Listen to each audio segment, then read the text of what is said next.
राधे राधे, जय श्री कृष्णा। चॉकलेट मामी से मैं सीमा सिंह आपका स्वागत करती हूँ। आज मैं आपको भादवा चौथ की प्रमुख प्रमुख व्रत कथाएं सुनाने जा रही हूँ। बोलिए चौथ माता की जय, बोलिए गणेश जी महाराज की जय। आइए पहली कहानी सुनते हैं। एक बार बहुत छोटा सा गांव था। उस गांव में एक गरीब विधवा बुढ़िया माई अपने इकलौते बेटे के साथ रहती थी। बुढ़िया माई हर महीने की चौथ का व्रत करती थी। वह चौथ माता और विनायक जी की परम भक्त थी। उसका बेटा रोज जंगल से लकड़ी काट कर लाता था और शहर में बेचता। उसी से उनका गुजर बसर चलता था। तब बुढ़िया माई अपने बेटे की लाई हुई लकड़ियों में से 2 लकड़ी निकालकर अलग रख देती और चौथ के व्रत वाले दिन उन लकड़ियों का गट्ठर बनाकर बेच आती और उन पैसों से घी गुड़ आटा खरीद कर लाती और उनसे 4 मालपुए बनाती। एक मालपुआ चौथ माता और विनायक जी को चढ़ाती, एक मालपुआ हथकार का निकालकर ब्राह्मण की बेटी को देती, एक मालपुआ अपने पुत्र को खाने के लिए देती और चौथा मालपुआ रात्रि में चंद्रमा को अर्घ्य देकर भोग लगाकर भोजन के साथ खुद खाती थी। तब एक बार की बात है, बुढ़िया माई का चौथ का व्रत था। वह मालपुए बना रही थी। तभी उसकी पड़ोसन बुढ़िया के पास चीनी उधार मांगने आई। पड़ोसन ने बुढ़िया माई को मालपुए बनाते हुए देख लिया तो पड़ोसन ने बुढ़िया के बेटे को भड़का दिया और कहा कि बेटा, तेरी माँ तो तेरे पीछे से मालपुए बना बना कर खाती है। लड़का यह सुनकर भड़क गया। वह अपनी माँ के पास आया और बोला कि माँ, तू तो मेरे पीछे से मालपुए बना बना कर खाती है, मेरी मेहनत की कमाई को लुटाती है। या तो तू व्रत करना छोड़ दे, नहीं तो मैं घर छोड़कर चला जाऊंगा। इस पर बुढ़िया माई ने कहा कि बेटा, मैं चौथ का व्रत तो तेरी सुख शांति के लिए करती हूँ, मैं चौथ माता का व्रत करना नहीं छोड़ सकती। तो बेटा परदेश कमाने जाने लगा। बुढ़िया माई बेटे से बोली कि बेटा, यदि तू परदेश कमाने जा रहा है तो ये चौथ माता के गेहूं के आंखें अपने साथ ले जा। यदि तेरे ऊपर कोई संकट आए तो चौथ माता का नाम लेकर इन्हें पूर देना। चौथ माता तेरे सारे संकट दूर कर देगी। लड़का उन गेहूं के 4 आंखों को लेकर परदेश कमाने चला गया। जाते जाते रास्ते में एक नदी आई। उसे नदी के पार जाना था, लेकिन कोई साधन नहीं था। तभी उसे अपने माँ के दिए हुए आंखों की याद आई। उसने एक गेहूं का आंखा निकाला और चौथ माता का नाम लेकर नदी में पूर दिया। तो चौथ माता की कृपा से नदी का पानी 2 भागों में बट गया और बीच में से रास्ता निकल आया। उसके बाद बुढ़िया का बेटा आगे चल दिया। आगे जाने पर उसे एक भयंकर जंगल से गुजरना पड़ा, तो वह रास्ता भटक गया। उसने वहां भी एक आंखा चौथ माता का नाम लेकर पूर दिया और बोला कि हे चौथ माता, अगर तू सच्ची है तो मुझे रास्ता दिखा। इतना कहते ही उसे रास्ता दिखाई देने लगा। जब बुढ़िया के बेटे ने 2-2 चमत्कार देखे तो वह मन ही मन सोचने लगा कि मेरी माँ तो चौथ का व्रत मेरे लिए ही करती थी, फिर पड़ोसन ने मुझे क्यों भड़का दिया। फिर वह सोचने लगा कि कोई बात नहीं, अब मैं घर से निकल गया हूँ तो खूब सारा धन कमाकर वापस घर जाऊंगा और अपनी माँ को सुख से रखूंगा। उसके बाद बुढ़िया का बेटा आगे चल दिया। आगे वह एक गांव में पहुंचा। उस गांव में एक खुमार था। उस खुमार के यहाँ महीने में 2 बार बर्तनों को पकाने के लिए अलाव जलाया जाता था। लेकिन उस गांव को एक शाप मिला हुआ था, इसलिए अलाव में मिट्टी के बर्तन पकते नहीं थे। तब राजा ने इसका कारण पंडित जी से पूछा तो पंडित जी ने राजा से कहा कि महाराज, आपके गांव पर शाप लगा हुआ है, इसलिए अलाव में मिट्टी के बर्तन नहीं पकते। राजा ने कहा कि इसका कोई उपाय हो तो बताओ। पंडित ने कहा कि अगर अलाव में गांव में से रोज किसी एक की बलि दी जाएगी तभी अलाव में मिट्टी के बर्तन पकेंगे।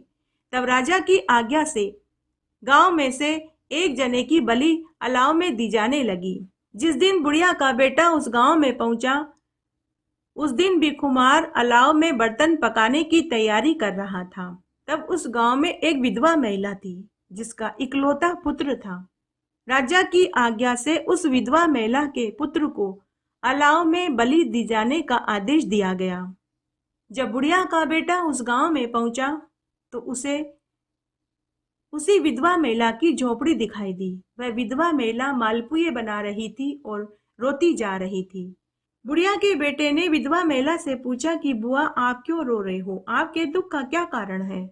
विधवा महिला बोली कि बेटा, कल राजा की आज्ञा से कुमार के अलाव में मेरे इकलौते पुत्र की बलि दी जाएगी। मेरे जीवन का एकमात्र सहारा मेरा यही पुत्र है। अगर इसे कुछ हो गया तो मैं भी कुएं में कूदकर अपनी जान दे दूंगी। बुढ़िया का बेटा विधवा महिला से बोला कि बुआ, तुम घबराओ मत, तुम्हारे बेटे की जगह मैं चला जाऊंगा, लेकिन इसके बदले में तुम मुझे भोजन खिला दो, मुझे बहुत भूख लगी है। विधवा महिला बुढ़िया के बेटे से बोली कि बेटा, भोजन तो मैं तुम्हें ऐसे भी खिला दूंगी, इसके लिए तुम मेरे बेटे की जगह मरना क्यों चाहते हो? तुम भी किसी माँ के बेटे, किसी बहन के भाई होंगे। बुढ़िया का बेटा फिर से बोला कि बुआ, एक तरफ तो तुम मुझे बेटा कहती हो और दूसरी तरफ ऐसी बात कहकर मुझे पराया कर दिया। बुआ, तुम चिंता मत करो, मुझे कुछ नहीं होगा। उसके बाद उस विधवा महिला ने बुढ़िया के बेटे को भोजन खिलाया। भोजन खाकर बुढ़िया का बेटा पानी पीकर वहीं सो गया। दूसरे दिन राजा के नौकर आए। विधवा के बेटे की जगह बुढ़िया का बेटा राजा के नौकरों के साथ चला गया। राजा के नौकर बुढ़िया के बेटे को ले जाकर अलाव में चुनने लगे, तो बुढ़िया के बेटे ने फिर से चौथ माता के आंखें को निकाला और चौथ माता का सुमिरन करके आंखें को अलाव में डाल दिया और बोला कि हे चौथ माता, अगर मेरी माँ मेरी दीर्घायु के लिए चौथ का व्रत करती थी तो अब आप ही इस संकट से हमें बचाना। ऐसा करते ही अलाव में लगी हुई आग एकाएक बुझ गई। महीने भर में पकने वाले बर्तन एक ही दिन में पक गए। जब यह बात राजा तक पहुंची तो राजा को महान आश्चर्य हुआ।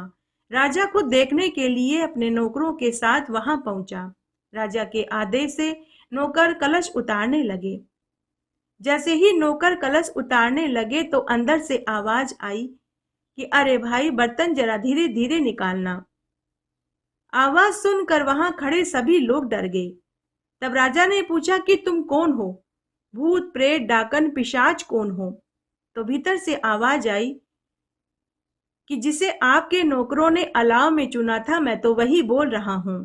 तब जब सारे बर्तन हटाए गए तो उसके नीचे से बुढ़िया के बेटे के साथ वे सभी भी जीवित निकल आए जिनकी आज से पहले उस अलाव में बलि दी गई थी। गांव के लोग अपने अपने बेटे पोतों को जीवित देखकर बहुत खुश हुए। राजा ने बुढ़िया के बेटे से पूछा कि यह सब कुछ कैसे हुआ? तो बुढ़िया के बेटे ने कहा कि मेरी माँ हर महीने की चौथ का व्रत करती है, मुझे और इन सबको तो चौथ माता ने बचाया है।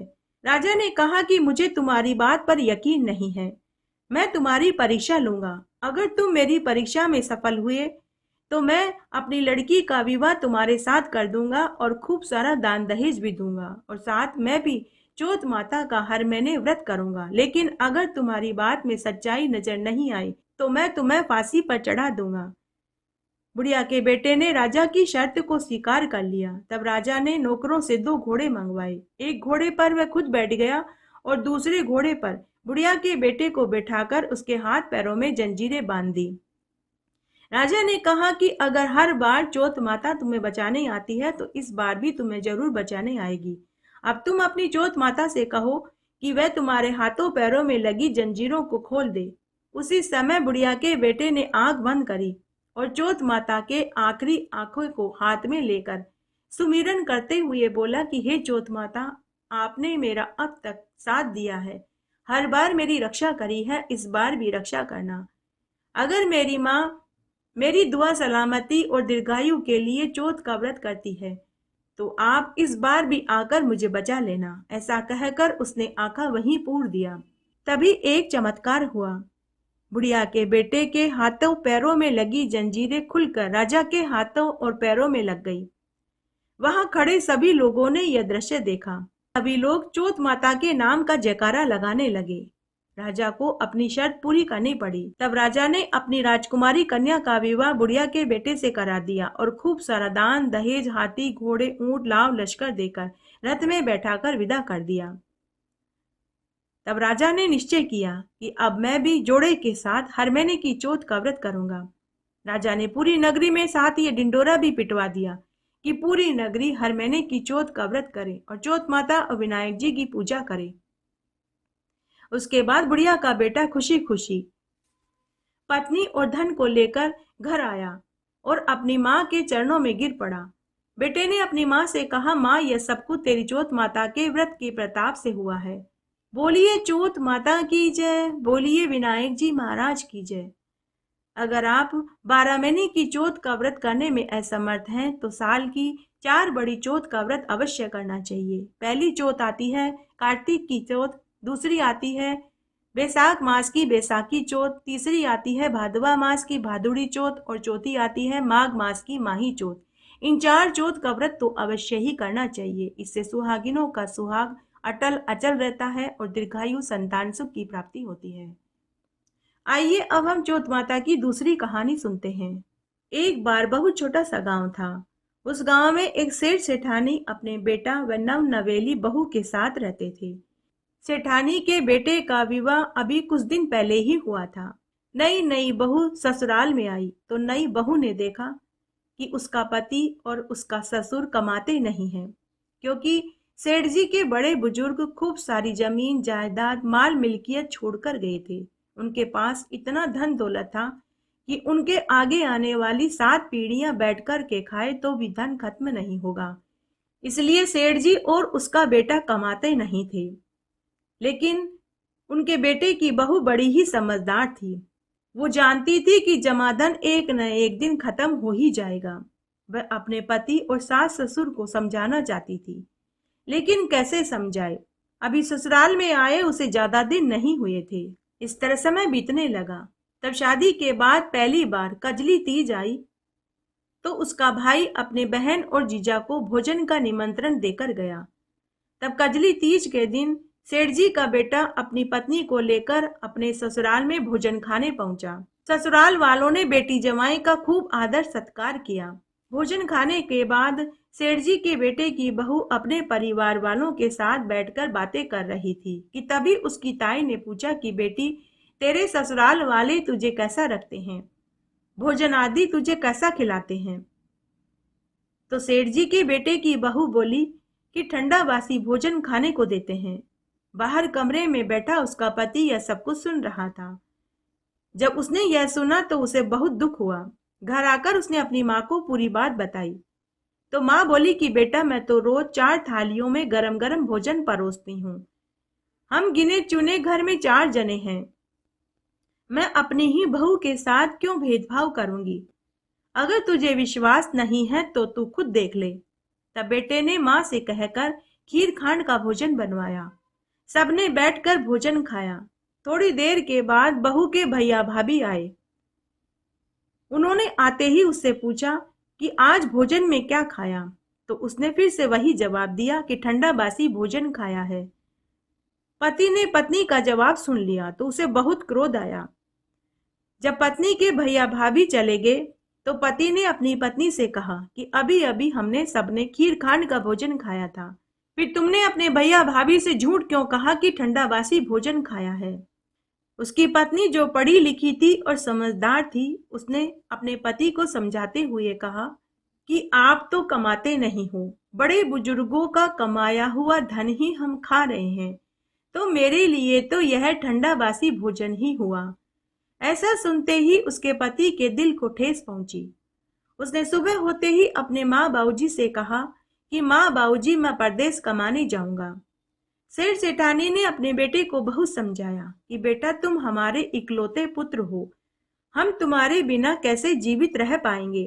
फिर बेटा, हमारे बुजुर्ग इतना धन दौलत छोड़ कर गए हैं कि हमारी 7 पीढ़ियां दोनों हाथों से लुटाए तो भी धन खर्च नहीं होगा। लेकिन बेटा नहीं माना। वह परदेश कमाने चला गया। सेठ सेठानी रोज मंदिर दर्शन करने जाते थे और शाम को ही लौटते थे। सेठानी ने मन ही मन सोचा कि अब तो घर पर बेटा भी नहीं है और हम भी पूरे दिन घर से बाहर रहेंगे। पीछे से बहू किसी पड़ोसन की सिखाई सीख में न आ जाए। पुराने जमाने की औरतें बड़ी ही समझदार और चतुर होती थी। तो सेठानी ने एक योजना बनाई। अब वह रोज एक थाली में चावल और मूंग मिलाकर रख देती और मंदिर जाने से पहले अपनी बहू से कहती कि बहू, ये मूंग और चावल है, इन्हें अलग अलग करके शाम को चावल उबाल लेना और मूंग की दाल चढ़ा देना। और बहू परिंदे का पानी और चूल्हे की आग कभी खत्म मत होने देना। तो बहू सास ससुर के मंदिर जाने के बाद घर का सारा कामकाज करके मूंग और चावल अलग अलग करती। तब तक शाम हो जाती और वह चावल उबाल लेती और मूंग की दाल चढ़ा देती। इस तरह उसे घर के बाहर जाने का समय ही नहीं मिलता था। इस तरह दिन बीतने लगे। तब एक दिन की बात है, सास ससुर के मंदिर जाने के बाद बहू ने देखा कि परिंदे का पानी भी खत्म हो गया और चूल्हे की आग भी बुझ गई। तो बहू ने सोचा कि सास ससुर के आने से पहले पानी भर लूं और पड़ोस में से जाकर अग्नि मांग लाऊं। तब बहू जल्दी जल्दी पनघट पर गई और पीने का पानी भर लाई। उसके बाद वह पड़ोस में अग्नि मांगने गई। पड़ोस में गई तो उसने देखा कि गांव की औरतें एक जगह बैठकर पूजा पाठ कर रही थी और कथा कहानियां सुन रही थी। बहू ने उनसे चूल्हे की आग मांगी तो गांव की औरतें बोली कि बहू बैठो, हम पूजा कर रहे हैं, कथा कहानियां सुन रहे हैं, उसके बाद हम तुम्हें चूल्हे की आग दे देंगे।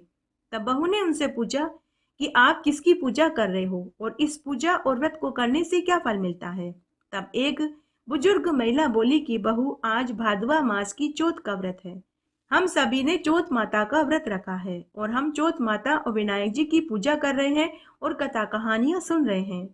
बहू इस व्रत को करने से बिछड़ों का मिलन हो, बांझ स्त्री को संतान सुख की प्राप्ति हो, कुंवारी लड़के लड़कियों को मनपसंद जीवन साथी मिले, सुहागिनों का सुहाग अखंड रहे, बुजुर्गों को मोक्ष मिले, विद्या चाहने वाले को विद्या और धन चाहने वाले को धन मिले।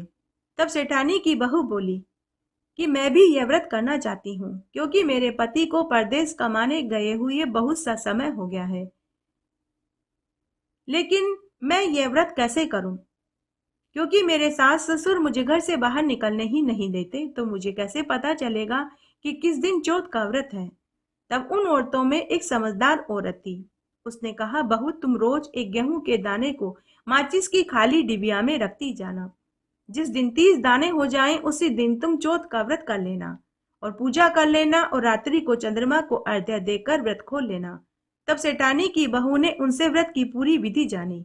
वहीं बैठकर उसने पूजा करी, कहानी सुनी। उसी दिन से वह चौथ का व्रत करने लगी। अब वह हर महीने की चौथ का व्रत करने लगी। इस तरह उसे व्रत करते हुए 12 साल बीत गए।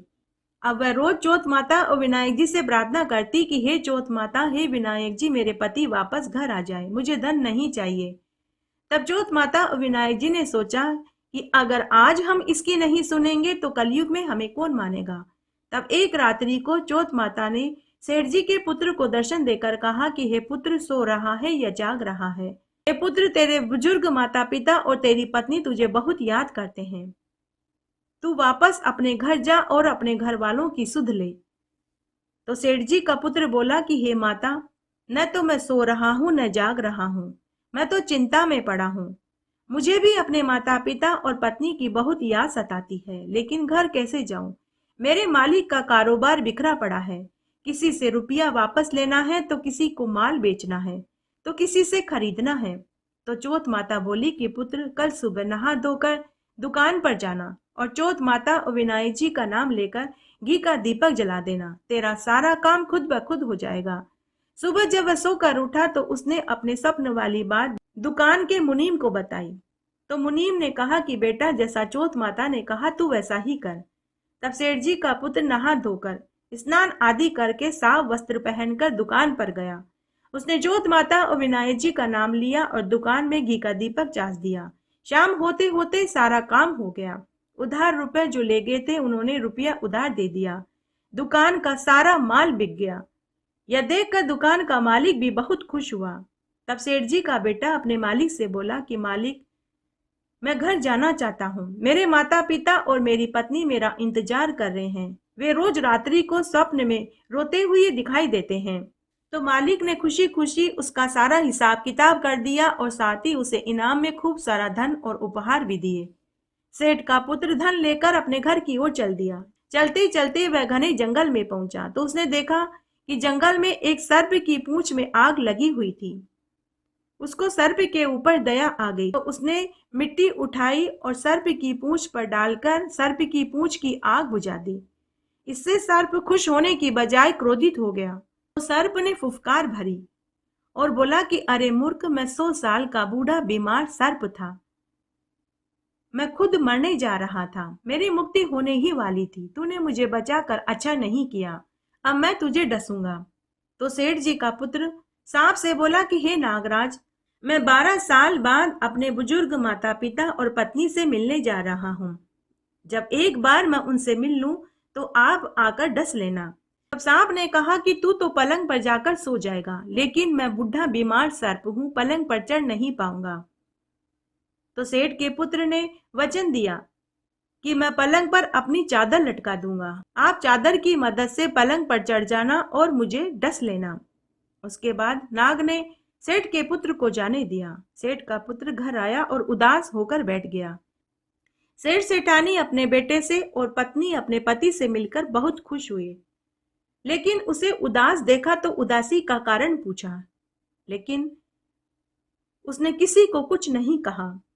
सेठ सेठानी सोचने लगे कि हमारा बेटा यात्रा की थकान से दुखी है, कल तक ठीक हो जाएगा। थोड़ी देर के बाद सेठ सेठानी भोजन खाकर अपने कमरे में सोने चले गए, लेकिन उसकी पत्नी बड़ी समझदार थी। उसने सोने से पहले कमरे की पहली सीढ़ी पर कच्चा दूध का भरा हुआ कटोरा रख दिया।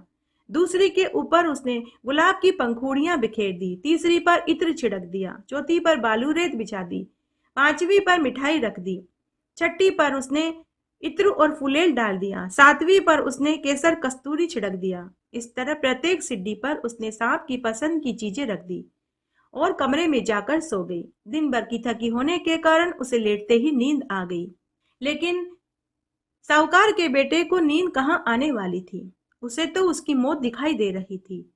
अर्धरात्रि को सांप आया, पहली सीढ़ी पर दूध का कटोरा देखा तो उसने दूध पिया, मिठाई खाई, फूल इत्र को सूंघा, बालू रेत पर सुस्ताने लगा, इत्र फुलेल केसर कस्तूरी को सूंघा और सांप मन ही मन बोला कि अरे सेठ के पुत्र, तूने मुझे सुख तो बहुत पहुंचाया, लेकिन मैंने तुझे डसने का वचन दिया था, इसलिए डसना तो पड़ेगा।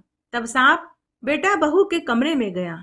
ऊपर बैकुंठ में चौथ माता और विनायक जी यह सब कुछ देख रहे थे। वे उसी समय तलवार और ढाल लेकर आए और उस सर्प के 4 टुकड़े करके उसे चारों दिशाओं में फेंक दिया और चौथ माता और विनायक जी वहां से अंतर्ध्यान हो गए। तब सांप की पूंछ वाला टुकड़ा सेठ जी के बेटे की जूती में जाकर गिरा। तब सांप की पूंछ ने सोचा कि जब यह साहूकार का बेटा सुबह उठकर जूतियां पहनेगा तब मैं इसे डस लूंगा। तभी कीड़ी नगरी में से बहुत सारी लाल चींटियां आ गई। उन चींटियों ने कहा कि यह साहूकार के बेटे की बहू रोज हमें आटा और शक्कर खाने को देती थी, आज हमें इसके सुहाग की रक्षा करनी ही चाहिए। तब सभी चींटियों ने सांप की पूंछ पर हमला बोल दिया और पूंछ को खाकर चट कर गई। सेठ के बेटे को नींद नहीं आ रही थी, तो वह पलंग पर पड़ा पड़ा यह सब कुछ देख रहा था। जब उसने देखा कि उसका बैरी दुश्मन मारा गया तो उसे बहुत खुशी हुई। उसने अपनी पत्नी को जगाया और कहा कि मुझे नींद नहीं आ रही, थोड़ी देर मेरे साथ चौपड़ पासा खेल। दोनों पति पत्नी देर रात तक चौपड़ पासा खेलते रहे। रात को देर से सोए तो सुबह जल्दी नहीं उठ पाए। उधर सेठ सेठानी रोज की तरह सुबह जल्दी उठ गई। तब सेठानी अपने पति से बोली कि सुनो जी, हमारा बेटा तो परदेश से आया था, थका मांदा था, इसलिए सुबह जल्दी नहीं उठा, लेकिन आज तो बहू भी नहीं उठी, चलो हम उन्हें जगाने चलते हैं। सेठ सेठानी अपने बेटा बहू को जगाने उनके कमरे की तरफ गए तो सीढ़ियों पर उन्होंने खून बिखरा हुआ देखा। तो वे सोचने लगे कि कोई हमारे बेटा बहू को मारकर चला गया। तो वे जोर जोर से रोने चिल्लाने लगे कि कोई हमारे बेटा बहू को मारकर चला गया, कोई हमारे बेटा बहू को मारकर चला गया। भीतर से बेटे ने अपने माँ बाबूजी की आवाज सुनी, तो वह भीतर से ही बोला कि माँ बाबूजी, हमारा बैरी दुश्मन मारा गया, आप साफ सफाई करवा दो तो हम बाहर आ जाएं। सेठ सेठानी ने नौकरों से कहकर साफ सफाई करवाई। तब बेटा अपने माँ बाबूजी से बोला कि माँ बाबूजी, क्या आपने मेरी दीर्घ आयु के लिए कोई व्रत उपवास और दान पुण्य किया था क्या? तो सेठ सेठानी ने इनकार कर दिया। तो उसकी पत्नी ने कहा कि मैंने किया था, मैं हर महीने की चौथ का व्रत करती थी। सास बोली कि बहू, तूने व्रत कब किया? मैं तो रोज तुझे 4 वक्त का भोजन देती थी। तो बहू बोली कि सासू माँ, चौथ के व्रत वाले दिन सुबह का भोजन मैं गाय को, दोपहर का भोजन पनिहारिन को, तीसरे समय का भोजन उटियाड़े में गाड़ती थी और रात्रि का भोजन चंद्रमा को अर्घ्य देकर मैं खुद खाती थी। अगर आपको विश्वास नहीं है तो आप पूछ सकते हैं। जब गाय माता से पूछा गया तो उसके मुंह से पलाश के फूल झड़ने लगे। पनिहारिन से पूछा तो उसने कहा कि हाँ सेठानी जी, आपकी बहू महीने में एक बार मुझे भोजन खिलाती थी। उठियाड़े को खोद कर देखा गया तो उसमें रोटियां सोने के सिक्के में बदली हुई मिली। यह देख कर सासू बहू के चरण पकड़ कर बोली कि बहू, आज तेरे इस व्रत की वजह से मेरा बेटा जीवित है। तो बहू अपनी सासू माँ से बोली कि सासू माँ, उल्टी गंगा नहीं बहती, आप चौथ माता के पांव पकड़िए, मैं आपके पांव लगूंगी। उसके बाद दोनों सासू बहू हर महीने की चौथ का व्रत करने लगी। 12 महीने की 4 बड़ी चौथ का धूमधाम से दोनों सासू बहू ने उद्यापन कर दिया। हे चौथ माता, जैसे आप सेठानी की बहू के सुहाग की रक्षा करी, वैसी सबकी करना। कहानी कहने वाले की, सुनने वाले की और हुकारा भरने वाले की। अर्घ्य देते समय बोलना चाहिए, सोनाकी से सांकली गलमुत्या को हार, चौबाती को दीवलो, चार प्रहर की रात, आम तले मारो सासरो, नीम तले मारो पीर, चारू गेला यू बव जाए कीड़ी की सिनार, भादवा मास की चांदने, अर्घ देवता जीवो पूत वीर भरतार। और दूसरा आप इस तरह भी बोल सकते हैं, चांदा हेलो उगियो हरियाबास कटाए, साजन बबारने आकापाती लाए, सोना की सी साकली गलमत्या कुहार, भादवा चौथ का चांदना, अर्घ देवता जीवो वीर पूत भरतार। आइए अब हम बहुला चौथ की भगवान कृष्ण और गाय वाली कथा सुनते हैं। एक बार जब पृथ्वी लोगों के पाप के बाहर से दबी जा रही थी तो उसने गाय का रूप बनाया और ब्रह्मलोक में ब्रह्मा जी के पास अपना दुख लेकर गई और मदद की गुहार लगाने लगी। तब ब्रह्मा जी सभी देवताओं और गाय माता को लेकर भगवान विष्णु के पास क्षीर सागर में पहुंचे। उस समय भगवान विष्णु क्षीर सागर में शेषनाग की सैया पर सो रहे थे।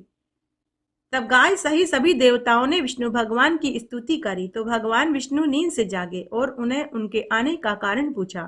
तब गाय माता ने उनसे कहा कि मैं पृथ्वी के लोगों के पाप के बोझ से दबी जा रही हूँ, कृपया आप उन पापियों का अंत करिए और मेरी सहायता करिए। तब भगवान विष्णु ने मदद का आश्वासन दिया। उसके बाद द्वापर युग में भगवान विष्णु ने कृष्ण का अवतार लेकर देवकी के गर्भ से पैदा हुए और माता यशोदा व नंद बाबा के गोकुल में पहुंच गए। तब सभी देवी देवता भगवान श्री कृष्ण की बाल सुलभ लीलाओं का आनंद लेने लगे। गोप गोपियां बनकर गोकुल में पहुंच गए। तब कामधेनु गाय का भी मन हुआ कि विष्णु अवतार भगवान श्री कृष्ण की सेवा करूं, उन्हें दूध दही माखन खिलाऊं और पुण्य पाऊं। तब कामधेनु गाय ने अपने अंश से बहुला नाम की गाय प्रकट करी और गोकुल में नंद बाबा के आंगन में पहुंच गई। भगवान श्री कृष्ण को सभी गायें प्रिय थी, लेकिन बहुला गाय उन्हें सबसे अधिक प्रिय थी। अब बहुला गाय भगवान श्री कृष्ण की सेवा टहल करने लगी। बहुला गाय का एक बछड़ा था जो गोलोक में ही रह गया था। बहुला गाय रोज सुबह शाम गोलोक में जाकर अपने बछड़े को दूध पिलाने लगी। रोज बहुला गाय थोड़ी देर के लिए सुबह शाम के समय गायब हो जाती थी। भगवान श्री कृष्ण को कुछ संदेह हुआ तो उन्होंने बहुला गाय की परीक्षा लेनी चाहिए। जब एक दिन बहुला गाय सुबह सुबह गोलोक में अपने बछड़े को दूध पिलाने जाने लगी तो अंतर्यामी त्रिलोकी के नाथ भगवान श्री कृष्ण बीच रास्ते में शेर का रूप धारण करके वहां प्रकट हो गए और बहुला गाय से बोले कि मैं तुझे खाऊंगा। तो बहुला गाय शेर से बोली कि हे वनराज, मैं अपने भूखे बछड़े को दूध पिलाने जा रही हूँ। जब मैं अपने बछड़े को दूध पिलाकर वापस आ जाऊं तो आप मुझे खा जाना। तब शेर रूपी श्री कृष्ण भगवान बहुला गाय से बोले कि हे गाय माता, मुंह में आए हुए घास को कौन छोड़ता है? तो बहुला गाय शेर से बोली कि हे वनराज, मैं आपको वचन देती हूँ कि मैं आपका भोजन बनने कल वापस जरूर आ जाऊंगी। तब शेर रूपी भगवान श्री कृष्ण ने बहुला गाय को जाने दिया। बहुला गाय गोलोक में गई और अपने बछड़े को दूध पिलाकर पुनः शेर के पास लौट आई और बोली कि हे वनराज, अब आप मुझे खाकर अपनी भूख शांत कीजिए। बहुला गाय की भक्ति देखकर भगवान श्री कृष्ण बहुत प्रसन्न हुए और वे अपने वास्तविक रूप में प्रकट हो गए और बोले कि हे बहुला, मैं तेरी परीक्षा ले रहा था, तू अपनी परीक्षा में सफल हुई। मैं तुझे वरदान देता हूँ कि जो कोई भी स्त्री पुरुष भादवा मास की चतुर्थी का व्रत करके गाय और बछड़े की पूजा करेंगे, मैं उन्हें दीर्घायु संतान धन सुख संपत्ति से युक्त कर दूंगा और वे इस संसार के समस्त सुखों को भोग कर मरने के बाद मेरे गोलोक में मेरे साथ चिरकाल तक आनंद सुख भोगेंगे। वे इस संसार में आवागमन के चक्र से छूट जाएंगे और उन्हें कभी यमराज के दर्शन भी नहीं होंगे। मरते समय की उन्हें पीड़ा भी नहीं उठानी पड़ेगी। मरने के बाद उनको सदगति प्राप्त हो जाएगी। इसलिए भादवा मास की चौथ में व्रत के साथ में गाय और बछड़े की पूजा भी करनी चाहिए। बोलिए गाय माता की जय।